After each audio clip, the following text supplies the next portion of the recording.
IT সেক্টরের একটা অন্যতম কোম্পানি যার নাম হচ্ছে টাটা টেকনোলজিস লিমিটেড। টাটা টেকনোলজিসের হচ্ছে কোয়ার্টার 4-এর রেজাল্ট আউট হয়ে গেছে। কোয়ার্টার 4-এর রেজাল্টের পারফরমেন্স কী টাইপের দিয়েছে টাটা টেকনোলজিস, সেটাকে নিয়ে আমরা অ্যানালিসিস করব। তার আগে আমরা কোম্পানিটার হচ্ছে চার্ট প্যাটার্নটাকে নিয়ে অ্যানালিসিস করব। দেখব যে শেয়ার হোল্ডারদের কতটা রিটার্ন জেনারেট করেছে বা ওয়েলথ ক্রিয়েট করে দিয়েছে, সেটাকে নিয়ে আগে আমরা ফার্স্ট অ্যানালিসিস করব। আফটার দ্যাট হচ্ছে আমরা কোম্পানিটার হচ্ছে কোয়ার্টার 4-এর রেজাল্টের পারফরমেন্স কী টাইপের দিয়েছে সেটাকে নিয়ে অ্যানালিসিস করব। তো কোম্পানিটা কিন্তু বেশি দিনও হয়নি লিস্টেড হয়েছে। তো কোম্পানিটা এখন ট্রেড করছে 1085 টাকায় এখন ট্রেড করছে। আমরা যদি চলে যাই কোম্পানিটার মার্কেট ক্যাপিটালাইজ হচ্ছে 44,000 কোটি টাকার মার্কেট ক্যাপিটালাইজ। অর্থাৎ এই কোম্পানিটাকে আমরা মিড ক্যাপ টাইপের কোম্পানি হিসাবে কনসিডার করতেই পারি। তো কোম্পানিটার একদিনের পারফরমেন্স দিয়েছে 0.5% মতন নেগেটিভ রিটার্ন জেনারেট করেছে একদিনে। 5 দিনের পারফরমেন্স করেছে 1% মতন পজিটিভ রিটার্ন জেনারেট করেছে 5 দিনে।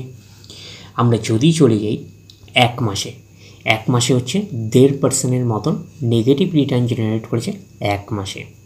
তো এইবারে আমরা চলে যাব কোম্পানিটার ম্যাক্সিমাম চার্ট প্যাটার্নে। তো ম্যাক্সিমাম চার্ট প্যাটার্ন হিসাবে পারফরমেন্স করেছে 11% মতন কিন্তু নেগেটিভ রিটার্ন জেনারেট করেছে অল টাইম বা ম্যাক্সিমাম। তো কোম্পানিটা লিস্টেড হয়েছে কবে? কোম্পানিটা লিস্টেড হয়েছে 2023 ডিসেম্বর মাসে কিন্তু লিস্টেড হয়েছে কোম্পানিটা, 1 ডিসেম্বরে। তার মানে হচ্ছে ডিসেম্বরের পরে হচ্ছে জানুয়ারি, ফেব্রুয়ারি, মার্চ, এপ্রিল, মে, 1, 2, 3, 4, 5।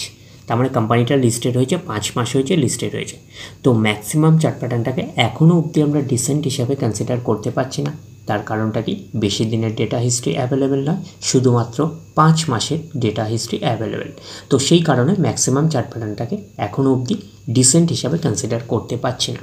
বাট এইটুখানি বলতে পারি যে কোম্পানিটার মধ্যে কিন্তু অনেক অংশে পোটেনশিয়ালিটি রয়েছে ফিউচারে ভালো পারফরমেন্স করার।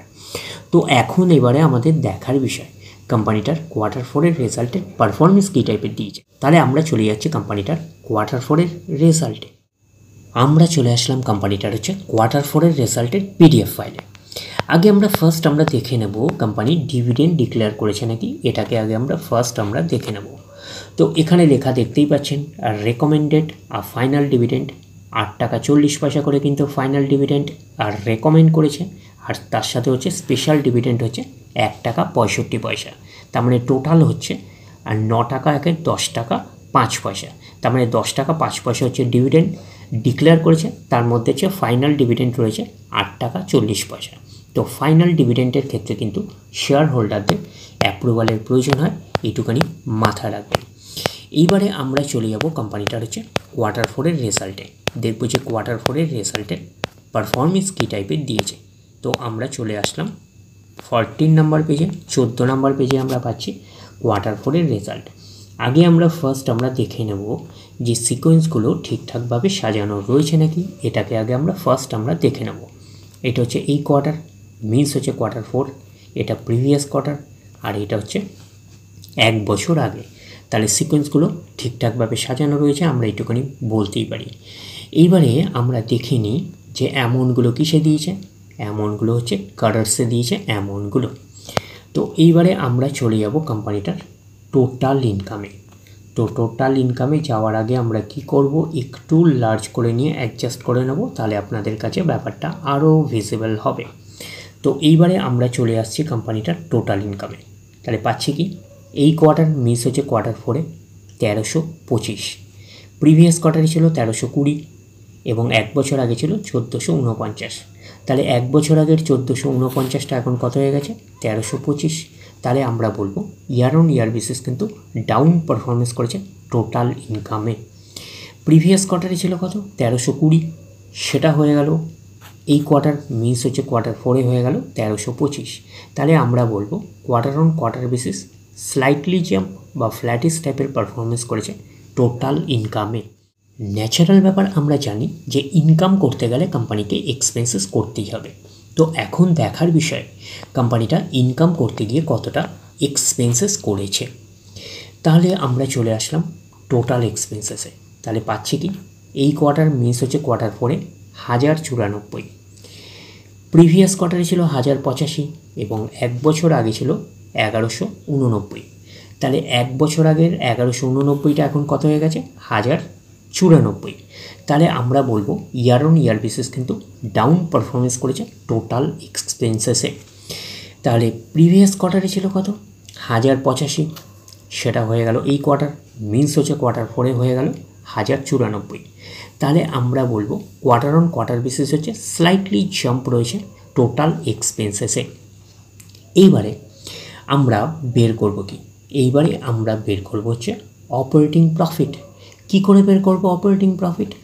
টোটাল ইনকাম থেকে টোটাল এক্সপেন্সেস আমরা বাদ দেব, বাদ দিলে যেটা পড়ে থাকবে সেটা হচ্ছে অপারেটিং প্রফিট।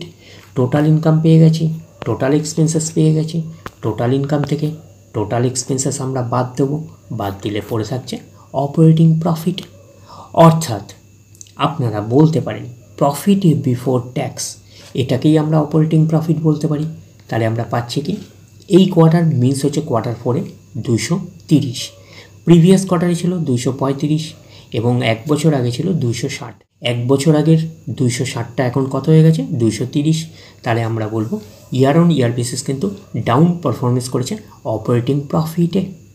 প্রিভিয়াস কোয়ার্টারে ছিল কত 235, সেটা হয়ে গেল এই কোয়ার্টার, মিনস হচ্ছে কোয়ার্টার 4-এ হয়ে গেল 230। তাহলে আমরা বলবো কোয়ার্টার অন কোয়ার্টার বেসিস হচ্ছে স্লাইটলি ডাউন পারফরমেন্স করেছে বা ফ্ল্যাটিস টাইপের পারফরমেন্স করেছে অপারেটিং প্রফিটে। তো অপারেটিং প্রফিটটাই নিশ্চয়ই কোম্পানির মেন প্রফিট নয়। তারপরে কি করতে হবে, তারপরে গভর্নমেন্টকে ট্যাক্স পে করতে হবে। গভর্নমেন্টকে ট্যাক্স পে করার পরে কোম্পানির কাছে যেটা পড়ে থাকবে সেটা কোম্পানির ফাইনাল প্রফিট বা নেট প্রফিট হিসাবে আমরা কনসিডার করতে পারি। তাহলে আমরা পাচ্ছি কি, তাহলে আমরা পাচ্ছি profit after tax for the period বা ইয়ার আমরা বলতে পারি। তাহলে আমরা পাচ্ছি এটাকেই আমরা নেট প্রফিট বলতে পারি, এটাকেই আমরা ফাইনাল প্রফিট বলতে পারি। তাহলে আমরা পাচ্ছি এই কোয়ার্টার মিস হচ্ছে কোয়ার্টার 4-এ 157, প্রিভিয়াস কোয়ার্টারে ছিল কত 170 এবং 1 বছর আগে ছিল 216। তাহলে 1 বছর আগের 216টা এখন কত হয়ে গেল 157। তাহলে আমরা বলবো ইয়ার অন ইয়ার বেসিস কিন্তু ডাউন পারফরমেন্স করেছে নেট প্রফিটে। প্রিভিয়াস কোয়ার্টারে ছিল কত 170, সেটা হয়ে গেল এই কোয়ার্টার, মিনস হচ্ছে কোয়ার্টার 4-এ হয়ে গেল কত 157। তাহলে আমরা বলবো কোয়ার্টার অন কোয়ার্টার বেসিসও কিন্তু ডাউন পারফরমেন্স করেছে নেট প্রফিটে। তাহলে ওভারঅল কনক্লুশনে আমরা আসছি যে নেট প্রফিটে কী দেখতে পাচ্ছি, ইয়ার অন ইয়ার বেসিস এবং কোয়ার্টার অন কোয়ার্টার বেসিস দুটোতেই কিন্তু ডাউন পারফরমেন্স করেছে নেট প্রফিটে, আমরা এইটুখানি বলতেই পারি। এইবারে আমরা চলে যাব কোম্পানিটার ইপিএসে অর্থাৎ আর্নিং পার শেয়ারে। তাহলে আমরা চলে আসলাম ইপিএসে অর্থাৎ আর্নিং পার শেয়ারে। এই কোয়ার্টার মিনস হচ্ছে কোয়ার্টার 4-এ কত আছে 3.88, প্রিভিয়াস কোয়ার্টারে ছিল কত 4.20 এবং 1 বছর আগে ছিল কত 5.34। তাহলে 1 বছর আগের 5.34টা এখন কত হয়ে গেছে 3.88। তাহলে আমরা বলবো ইয়ার অন ইয়ার বেসিস কিন্তু ডাউন পারফরমেন্স করেছে ইপিএসে অর্থাৎ আর্নিং পার শেয়ারে। প্রিভিয়াস কোয়ার্টারে ছিল কত 4.20, সেটা হয়ে গেল এই কোয়ার্টার, মিনস হচ্ছে কোয়ার্টার 4-এ হয়ে গেল কত 3.88। তাহলে আমরা বলবো কোয়ার্টার অন কোয়ার্টার বেসিসও কিন্তু ডাউন পারফরমেন্স করেছে ইপিএসে অর্থাৎ আর্নিং পার শেয়ারে। তো ন্যাচারাল ব্যাপার, আমরা জানি যে নেট প্রফিটের রিফ্লেকশনটা ইপিএসে পাই, তো নেট প্রফিটের রিফ্লেকশনটা আমরা ইপিএসে পেয়েছি।